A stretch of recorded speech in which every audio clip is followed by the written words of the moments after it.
president for a disaster declaration. It would give California money and resources as 17 large fires burned throughout that state. And now to some more extreme weather. Tornadoes touch down in New England as powerful storms move up the East Coast. In Massachusetts, one woman is hurt and dozens of buildings are damaged from a twister with 110-mile-per-hour winds. Another tornado topples trees in Connecticut. And in Pennsylvania, roads are washed out by heavy rain. Several people had to be rescued, but luckily, no one was hurt. And there's this. Do not expect to see this fake news T-shirt at the museum gift shop, the Washington, D.C. attraction, pulling it from store shelves following intense criticism online. Journalists were unhappy since it's a phrase that President Trump uses to slam the media. The museum is now apologizing, saying that they made a mistake. They will continue, though, carrying some Trump-related merchandise, including their top-selling Make America Great Again hats. And there's this. Russia turns to an American action star in hopes of strengthening humanitarian ties. Right now, you completely clear up that bruise on your forehead. Bruce. Russia appointing actor Steven Seagal as a special envoy to the U.S. The Russian Foreign Ministry says that he will help promote cultural, public, and youth relations. Seagal is a friend of Russian President Vladimir Putin and was granted Russian citizenship back in 2016. Those are some of your headlines. Back out here to the fair. And Rick, it's beautiful this morning. I don't know how it is in the rest of the country. You know what? It is beautiful. Get ready for a big heat wave building across parts of the east. In fact, we had all of the wet weather. Now we have a heat wave that is about to come on in. Take a look at the weather maps, and we'll show you what's going to go on starting off across areas of the Northeast today. Put the map in motion. You can see, for the most part, it's a lot drier than we were yesterday. We'll see a few scattered showers move through parts of the Ohio Valley. Watch out for that. Across parts of the Southeast, same story. Just garden variety showers. It's going to be hot. It's going to be humid. Because of that, you have some pop-up storms. Nothing that's going to wash your day out by any means. Bigger problems across parts of the far northern plains. We had some showers this morning moving across parts of Minnesota. We'll have a new line of storms that builds later on this afternoon, cutting across parts of South Dakota, Nebraska, into Iowa and Minnesota later on in the evening.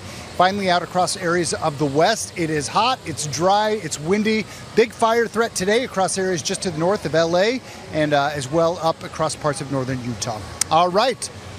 Send it over somewhere. I don't know where we're going from here. Abby, Rick, over to the teacups. Griff? Yeah. We're here. We're just teacupping it. You right? Yep. All right. Coming up on the show, I think we have Mike Huckabee, Anthony Scaramucci, David Bossy, and Maria Bartiromo, and maybe we'll get one of them to ride the teacups with us. We'll see. I can't help but go. Little bit of left, little bit of right. It's hard to drive with her hand over. Prevagen, healthier brain, better life.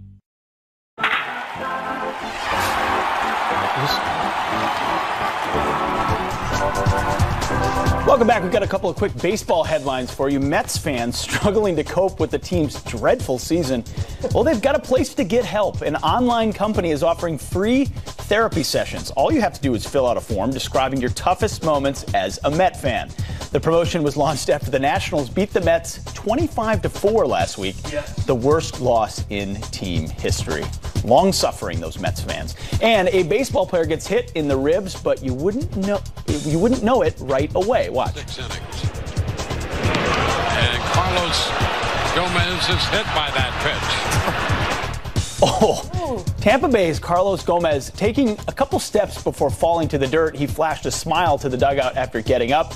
His Rays lost to the Chicago White Sox 2-1. I bet he's okay, thankfully. He's like faking it. Wow. No way. I don't know. That is a fast pitch. No. All right, transitioning here. President Trump hitting Democrats for opposing ICE at his rally last night in Ohio. Take a listen. The new platform of the Democrat Party is to abolish ICE and let's not worry about crime. Every day, the heroes of ICE are tracking down the violent criminals, drug dealers, child predators.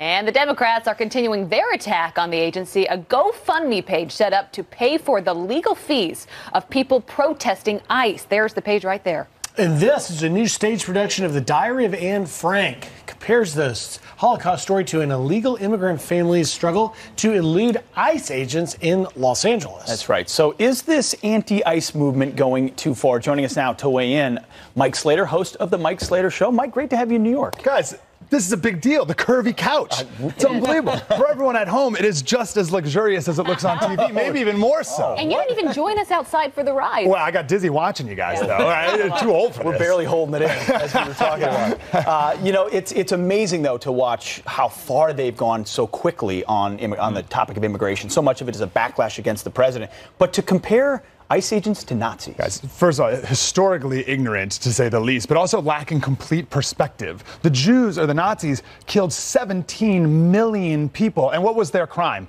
Being Jewish and disabled, that was their crime. ICE is deporting people for committing a crime, being here illegally. And then they're also, of course, going after people who have committed even more serious crimes and simply deporting them. These are completely different planets. The day that ICE starts wantonly murdering random people, then maybe I'll watch your silly play. Is this a winning message for Democrats? Because clearly some in the party feel like this is what they are going to take to the midterms and to 2020. This is going to drive people to come out to the polls, right? Abolishing ICE. You know, we need less security at the border. Is that a winning message in this country? As a conservative, I could not recommend a better message for the Democrats, because it's a horrific message if you're a Democrat. All Trump is going to do, just like he did in Ohio, is talk about how the Democrats want more crime. And that's what this is. Listen, I don't understand why people can't see it from the perspective of Hispanics in more Hispanic communities. ICE, they're the good guys, right? Yeah. You're a Hispanic living in a Hispanic community, and MS-13 gang members start moving in. ICE is here to protect you. ICE also breaks up child sex trafficking rings. I mean, this is what ICE does. So, Mike, you're in the ground zero of the resistance. The resistance against the Trump administration, but you saw in San Diego, where you are, the San Diego County, pushing back on joining the administration with the fight against sanctuary city laws. Is it your sense that, as goes California, will go the rest of the country? Well, we have some strong leadership in Southern California against what's going on, because, of course, we're on the border. But the rest of California, and led by Jerry Brown and maybe our next governor, Gavin Newsom, they're completely out of control with all this immigration or sanctuary city and stuff. But hopefully, we continue to push back, and the American people are speaking loud and clear, and this is such a winning message for the president. There's a poll recently. This is the #1 issue for voters, #1. And we still have people in California talking about global warming, which doesn't even poll at all. Well, I mean, it's California. Do you still use a straw? Are you allowed? No, not anymore. I mean, last time I was here, I came on with a crazy straw, because you got to bring your own everywhere these days now. Carry your own plastic straw. You have them in your pocket. Absolutely, everywhere I go. Well, it's so good having you on the couch. Thanks, back guys. anytime. It's awesome to be here. Yeah. And just so our viewers are clear, when you see this production in Los Angeles with the Nazis being portrayed by ICE agents, is that shock value, or is this really how the people in California think? There's a great quote from T.S. Eliot, and he talks about how liberals value cleverness over wisdom. There's no wisdom in this play, and there's not even cleverness to it, because it's such a lazy analogy to begin with. It's a great point. That's well put. First time T.S. Eliot's ever been quoted. Wow, that's right. Wow, it's a good quote. It's a great quote. It's the power of the curvy couch. Yeah, it just brings it to you. You can stay the rest of the show if you want. I'd love to. Good to have you. Awesome. All right, coming up, New York Times writer says that he is heartbroken. Why? Because there are kids at President Trump rallies. Mike Huckabee, I can't believe we're already talking about going back to school. Summer flies by so quickly, and we have some great tricks today to help get the family ready. Get us started for parents and for kids, and that's crucial. For parents and for kids, for everyone. So first is getting organized with a family calendar. Now, everybody is digital nowadays, and we have calendars in our phones, but I'm still a fan of the good old-fashioned paper calendar. This one is made with a template from the craft store, and it uses little Post-its that are color-coded for each member of the family's activities. So in the book, Bunny's Staycation, Mom is leaving on a business trip. She makes a similar calendar to visualize the days that she's going to be away. And that's really important for small kids that can't understand the passage of time yet. So this makes it fun and colorful, and you can put it in the kitchen where everyone can see it. Where's the best and place? Move it around. Because we just got a physical calendar, and it's so true. There's something that's so useful about it. Have it in our kitchen. That's great. Perfect place for it. Awesome. Yeah. That's a great idea. Yep. All right, so what do we have next? Next up, we have a mobile homework station. So this is made from just a simple bath caddy. And there's plastic cups in here to hold all of the school supplies that your child will need to do their homework. And they can carry it around and work wherever they would like to in the home. Versus running all over the place. Where's the glue stick? Exactly. Where's the marker? It keeps it all together for them and nice and organized. And if your house is like mine, your kids might be working together at the same table, maybe in the kitchen table. You can make them a little privacy screen using just a simple trifold presentation board from the office supply store. I decorated this one with a little pencil pattern using these collage papers from the craft store, but your child can decorate it however they want, and it gives them a nice little personal space in which to work and keep them focused. That is a great idea. All right, backpacks. Yes, backpacks. And it's always when the bus is waiting outside that your kid can't find the backpack, right? So you can use just a regular storage bin and turn it into a backpack bin. Put a little name tag on the front that your child can decorate with whatever they want. It's like what they have in the classroom. Exactly. Take little hacks brilliant. from the teachers and bring them home. You can put this right by the front door. As soon as your kid comes home, the backpack goes in the bin, so you always know where it is. And then what you put in the backpack is also key. School forms. It's school forms, but there's also books and things that have to go back in the backpack that you can put in here as well. The class pet, whatever it is. Yeah, or show and tell. And school forms, permission slips, fundraisers, all that stuff comes home. Use these clear plastic folders. These have a zipper up top. You can color code them, label them with your child's name, and leave them on the kitchen counter. But because they're clear, it keeps all of these action items top of mind. So you can stay organized, go through it once or twice a week, and then you can prevent being overwhelmed. And finally, what do we have here? Finally here, this is a clothing organizer. So here, we're gonna hang this out to the side. And so on this, we have painted the names of the days of the week just with some simple craft paint. So on Sunday night, you can just put all the clothes for the week on the shelves. I love that. And we're going to have a whole back to school series this week. Laura, you've started us off brilliantly. Thank you so much for being with us. Thanks for having me. All right, still ahead on the show, police officers jumping into action to save a baby choking on a chicken nugget. Those hero officers, they're going to reunite with that girl and her mom right here on our show live. That is next hour. Don't miss it. Plus, Mike Huckabee, Anthony Scaramucci, David Bossi, Maria Bartiromo. The list goes on and on. All coming up on a Sunday morning. 2 more big hours to go. Makes me feel right at home. Bring it on, bring it on. They talk about the elite. The elite. Do you ever see the elite? They're not elite. You're the elite. You are the elite. The president was out there campaigning in Ohio, getting people motivated to get out and vote. Donald Trump stands for optimism, excitement, success. And the Democrats are for a scorched earth. I don't think middle America is buying it. New bombshells about the FBI's relationship with the controversial author of the anti-Trump The Dirty Dossier. They document the shady cash-based relationship between the Comey FBI and Christopher Steele. Really disturbing news. The host of the Daily Show, Trevor Noah, is now basically saying socialism, well, that's all in just Republicans' minds. Many Republicans will say they hate socialism, but really they hate labels. It's all in your mind. Why are you here today? I wanted to see Trump for my first time. What are you hoping to see? I want to see that he is best president of America. We will make America great again. I'm gonna live where the green grass grows, watching my corn pop up and rose. Every night be tucked in close to you. Oh yeah, that you will only see on Fox and Friends. We have brought our own carnival to the Fox and Friends Plaza. It's the first time they've ever done the teacup ride. Yep, and the spinning car ride, too. That you did, Pete. Yeah. How was it? As you all know, you get older and spinning is no bueno. No.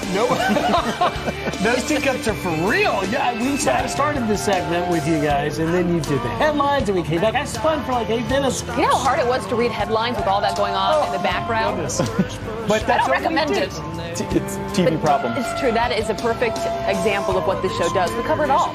Yes. At the same time. Sure. And we have fun while we do it. And there is a reason why we're doing it, because it's August, which means it's state fairs and county fairs, and people are going to them. And we asked you what your favorite foods are. What do you eat at the fair? What do you love? We've shared ours. What are yours? Okay, so Mike writes this. He says bratwurst and cream puffs. Yes. That's a good one. Brats are great. Angie emails turkey leg, my favorite fair food. And this picture from Katie of her favorite fair snack, fried cookie dough at the Strawberry Festival in Plant City, Florida. That is, so we were talking earlier about our favorite fried food. Yes. Cookie dough I haven't heard of before. I think we need to get that on the show. We should get it, yep. Can we do that next weekend? Because we got August, and it's still fair season, so fried cookie dough. So keep sending us your thoughts, please. friends at foxnews.com, your favorite food. But you know, the first real fair that I ever went to was with Governor Mike Huckabee.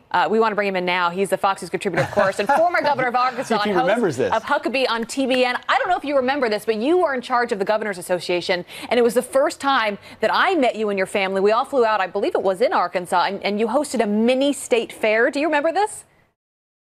Yes, I do, Abby. And I remember that your dad and I in Iowa played with REO Speedwagon because your dad is an amazing keyboard player and I'm a mediocre bass player. But I remember, and I will tell you to this day, the best state food fair that I've ever had is pork chop on a stick at the Iowa State Fair. Normally you go to these things and you just take a bite for the cameras and then you kind of pass it on and you know, that's it, one bite. I took one bite of that. It was so good, and they started to take it away from me. I say, touch me, and I kill you. I'm eating the whole thing. It was that good. It is really good. I can attest to that. The governor is telling the truth, and people line up just to get that Iowa State Fair pork chop. It is a serious thing. And people also line up, Governor, for these big rallies that we are seeing the president do. He is really getting us all in gear for the midterms. He was in Tampa earlier, in Pennsylvania last night, in Ohio. And he really takes the time, Governor, to remind his base why they voted for him, why he is the person that is fighting for the things that they care most about, and that is this country. He also talked about predicting a red wave. He said, we hear so much about a blue wave coming, and this is why I think we're going to see a red wave. Here's a bit of what he said last night. Oh, I guess we don't have that stuff, but you were watching it. We were all watching it, Governor. What were the highlights for you? You know, I think what Donald Trump is doing, and he's doing it so effectively, is reminding people that if you want to give up your crumbs, your bonuses, your pay increases, if you want to go back to an economy that no longer is chugging along with 4.1% GDP growth and go back to an anemic, just struggling economy, vote for the Democrats. If you want a government that moves us more toward socialism, more toward the idea of you working hard and then giving it to somebody who didn't work as hard as you do, vote for the Democrats, because that's what we're looking at. If you want a nation and a world that's not as safe, that hates cops, that wants to surrender and bow down to foreign leaders, vote for the Democrats. And I don't know of anything that the president could do more effectively than what he's doing, and that's going out there. And it drives the media people nuts. It drives the elitists living in the bubbles of New York, Hollywood, and D.C. nuts. But it's rallying the people and reminding them why he won overwhelmingly in November of 2016. And, Governor, the president's out there rallying for also Troy Balderson running against the Democrat Danny O'Connor. Do you feel like he's going to have an impact there? I think he has an impact everywhere he puts his endorsement, because it calls attention. Now, it doesn't mean that when you do an endorsement that it automatically causes people to vote for somebody, but maybe a person that just wasn't on the radar of a lot of voters, suddenly they say, if Donald Trump is for this person, maybe I should be too. And we've seen the influence in key races. Martha Roby in Alabama comes to mind. There's some other races where I think he's played a significant role in boosting the candidate and giving them the push over the finish line. Absolutely. Well, one of the things the president spoke about last night was the fake news media. He's tweeting about it again this morning. And part of the reason he talks about it is because they fail to tell the whole story, or they tell one side of the story and then pretend like it's unbiased. One example of that is the New York Times, which the president calls the failing New York Times. And there was an op-ed in there that caught our eye. It talked about the children at Trump rallies. It said, what is it like to see young people exposed to so much anger? Heartbreaking, says a Times photographer. So he's positing that these kids at the rally that go with their parents, they're in a bad spot. Now, you've had kids go to plenty of rallies. What does it do how does it affect kids? Donald Trump rallies are incredibly patriotic. They're uplifting. But let me ask you something. Have you ever been to an Arkansas LSU game? You want to see some tension. You want to see something you might want to keep your kids away from. That ought to do it. But let me ask you this. Why don't we take our kids to something more calm, like a Maxine Waters speech? That ought to really be something that puts you in a soothing mood. I mean, good heavens, the New York Times is embarrassing itself. They just hired a racist, sexist, cop-hating person to be on their editorial board, and they even have the audacity to defend it. For them to come out and try to say anything negative about the tone of Donald Trump is absolutely laughable. They are making a joke of themselves, and I didn't think they could do a better job of doing that than they already have done. Governor, the battle between the president and the media, it seems to only get hotter and hotter. And he slams them every time he points back because he knows they're standing right there and they can't respond, obviously. But he continues to call them the enemy of the people. He calls them disgusting, calls them out by name. Do you think this is helpful in the long run, or is he making them the story? Well, they should never be the story. I mean, personally, I would prefer that he spends more time ignoring them because I don't think they matter that much to the average American voter. And I think he's got to distinguish the fact that not all the press are the enemy of the people. A free, responsible press is the best thing we have in a democracy. It's critical to our survival. But the other side of that coin, the press needs to act with some level of responsibility. And when you have showboaters like the guy on CNN who enjoys becoming the story, let me tell you something. Whenever a journalist becomes part of the story, it's no longer a news story. Now it is an editorial story. Because the best journalists are the ones who simply give you the facts, and they really are not part of the story at all. Their views, their opinions, their biases are subjugated to the facts themselves and let the reader or the viewer make the decision. That's not happening very much anywhere in journalism today. And that kind of journalism is the enemy of real freedom and liberty and for people to think for themselves. And that's what he's pointing out. He's simply pointing out that it's been a double standard for a long time, and I'm able to expose it to you. Now, another hallmark of the left has been the use of identity politics and the use of race and gender and sexual orientation as the way of classifying someone. Well, Kamala Harris, who we all know is on the 2020 list potentially for Democrats, a senator from California, she took that head on, and we want to get you to react. Listen. Problem, guys, with that phrase, identity politics. That phrase is used to divide and it is used to distract. It is used to try and shut us up. These issues that they're trying to diminish and demean are the very issues that will define our identity as Americans. So those issues are what define our identity as Americans. In Kamala Harris's world and the world of most of the leftist Democrats, we have the clearest example of the difference between a conservative and a liberal. And here it is. Conservatives believe that our basic form as a nation is built around individual liberty, that I'm personally free and that I'm personally responsible for my freedom. Liberals believe that my freedom is tied to whatever group I'm in, whether it's my gender, whether it's my race, whether it's my socioeconomic standing, and that I got to stay in my group. And if my whole group doesn't advance, I can't advance because it's about the group, not the individual. If you want to know the difference between the left and the right, there it is. Do you believe in individual liberty, individual responsibility, or do you believe that we're part of groupthink? And if you think that it's all about the groups and you stay in your corral and don't leave until the whole herd of sheep go out, well, first of all, you're a liberal. Secondly, I hope you like where your herd is because you're not getting out. I'm grateful to live in a country that let me get out of some of the corrals that I was put in as a child, you know, in terms of poverty, in terms of never thinking I'd go 50 miles from my home. But I grew up believing that in America you can do anything, be anything, if you were willing to work hard, get an education, and not go around calling yourself a victim. Thank God I live in America, and I'll be grateful every day for the extraordinary privilege of being individually free. That is very well said, Governor. Well said, and thank you, Governor, because now I'm hungry for that pork chop on a stick. Governor, I'm having flashbacks. I'm having flashbacks to the fair we went to with REO Speedwagon. I was a backup singer singing "Go, Johnny, go, go." Do you remember that? It really did happen. Man. I wish we had video to prove it. And I wish we did. One other thing I got to remind you of: Tom Vilsack playing the spoons. Governor of Iowa, great guy and a good friend of ours. But Tom, you know, he was the host governor, so they got him up on the stage, and he didn't really play an instrument, but he played the spoons, and I felt bad for him the next day because the Des Moines paper excoriated him for saying you had Huckabee on bass, you had Huntsman on keyboard, and then we had our governor playing the spoons. Politics at its best. He was a good sport. That is a great story, Governor. Great to have you on this morning. Thank you, Governor. Have a good Sunday. Great to be with you guys. All right. Oh, some good memories there. All right, a lot going on this morning. I do want to bring you some other headlines we're following, and starting with a Fox News alert. With this, Venezuelan President Nicolas Maduro is now blaming far-right groups for what he says was an assassination attempt. Económica y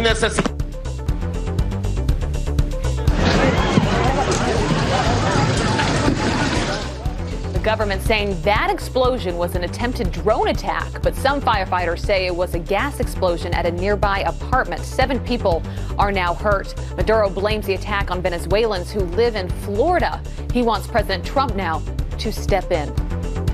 And there's this. 2 children are among the dead after a small plane crashes into an open field. The Oklahoma Highway Patrol says that the aircraft had a pilot and 4 passengers on board when it went down shortly after takeoff. No one survived. Local media reporting that the victims include 3 adults and 2 children. The cause of that crash, it is still under investigation. Yeah, that's sad.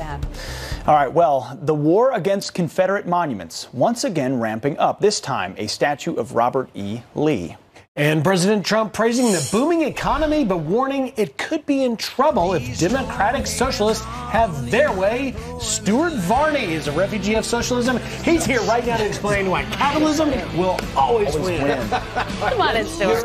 You're right. Good man. Our economy is soaring, and we're creating opportunity for everyone. If the Democrats get in, they're going to raise your taxes. They will destroy so many things that we've given.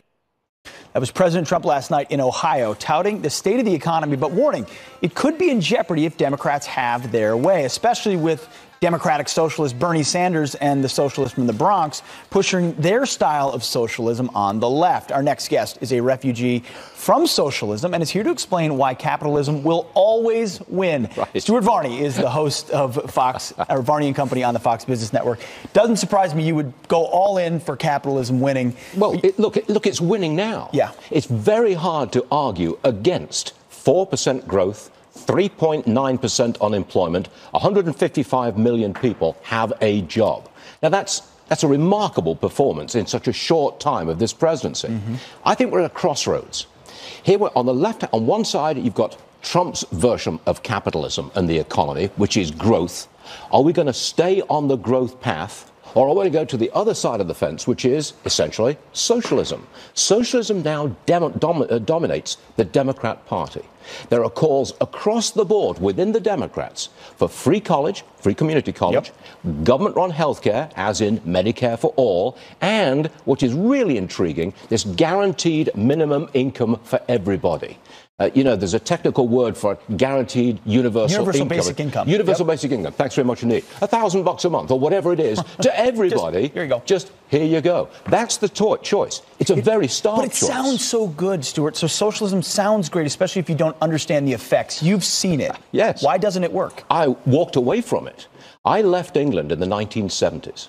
In the 1970s, England had a socialist economy. Could you believe that the government ran the coal industry, the steel industry, the railroads, car manufacturing, all the airlines, power supply? They just ran industry. Government owned it and ran it into the ground. When I left, there were strikes, power outages, inflation, chaos economically. It was the result of socialism. So to me, if we're at a crossroads now between Trump's growth agenda and socialism, it's an absolute no-brainer. So this is a pretty important time to educate because our colleges and universities haven't done that well. They're not teaching free market economics the way they should. So young people, even average voters, they need to be reminded the power of capitalism. Yes, but they're also their votes, I think, are being bought. I mean, if you're a youngster, it would sound very promising, wouldn't it, to be given a monthly income, to be given forget your student debt, well, forget about that. It's gone. To be given health care, to be supposedly given community college for free. That's buying votes and is attractive to some people. But the other side of the coin is the vigor and dynamism of American capitalism. Scope, opportunity, dynamism, prosperity. Great jobs, the ability to earn more, do more. And the sky is actually the limit in capitalism. There's nowhere else in the world that I could have gone to do what I've managed to do in America because we believe in individual liberty and freedom and capitalism. And you do it well, sir. Oh, thank you very much. Varney and Company, 9 to 12 on Fox Business Channel. Yes, sir. Thank you. All right, you got it. All right, hundreds of homeowners sent into foreclosure, but it may have been a mistake. We'll explain. Plus, police officers jumping into action to save a baby choking on a chicken nugget. Those hero officers now reuniting with that girl. There they are. And her mom right here live on Fox and Friends. I'm only one call away. I'll be there to save. Welcome back. Couple of quick headlines for you. Wells Fargo forecloses 400 homes accidentally. The bank blames a software glitch that miscalculated customers' eligibility to modify mortgages. Wells Fargo now promising to set aside $8 million to compensate affected customers. Yeah, they better do that. And Toys for Tots is left out in the cold by Amtrak. The company will no longer provide trains to deliver gifts to children at Christmas time. Amtrak says the charity run by U.S. Marines does not adhere to their new charter train guidelines. Toys for Tots says they'll find a way somehow to make the deliveries. Griff, now to you. All right. Thanks, Pete. Well, it was a parent's worst nightmare at a Florida mall. Anna Graham out to lunch with her daughter, her kids, when her 14-month-old baby started choking on a chicken nugget. Could you imagine? But this surveillance video shows police officers jumping into action to help.